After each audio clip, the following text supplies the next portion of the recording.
Hello guys, welcome to Sai YouTube channel. ఈ రోజు మేము చూస్తున్నాము కూలర్ ఫ్యాన్.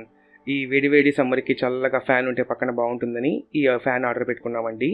సో ఇది portable fan and type C ఛార్జింగ్తో వస్తుంది. సో ఛార్జింగ్ పెట్టినంతసేపు దీన్ని వాడుకోవచ్చు అనమాట. సో దీని లోపల ఒక లెదర్ స్ట్రాప్ అయితే ఇచ్చాడు. అది కాకుండా waterproof thread and USB cable ఇచ్చున్నాడు. ఇది మన ఫ్యాన్ అనమాట. సో కూలింగ్ కోసం మనం ఐస్ క్యూబ్స్ అయితే వేసుకుంటున్నాం. Ice cubes plus ice water కూడా పోసుకుంటున్నాం, లేదా కూలింగ్ సరిగ్గా రాదు. సో దీనికి లైటింగ్ అయితే ఇచ్చాడనమాట. మనకి ఏ లైట్ కావాలంటే ఆ లైట్ పెట్టుకోవచ్చు. అండ్ ఫ్యాన్ కూడా మనకి 3 స్పీడ్స్ అయితే వస్తుందన్నమాట. అండ్ ఈ స్ట్రీమ్ ఆన్ చేసుకుంటే మనకి కూల్ బ్రీజ్ అనేది వస్తుందన్నమాట. అది కూడా మనకి 3 పాయింట్స్ 5 పాయింట్స్లో వస్తుందన్నమాట. సో ఈ కూలింగ్ అయితే పర్లేదు అనిపించింది ఈ ప్రైస్కి. సో సమ్మర్లో ఆఫీస్ టేబుల్ పైన పెట్టి వర్క్ చేసుకోవడానికి ఇది బెస్ట్గా ఉంటుందన్నమాట. వేడి ఎండలో చల్లగా.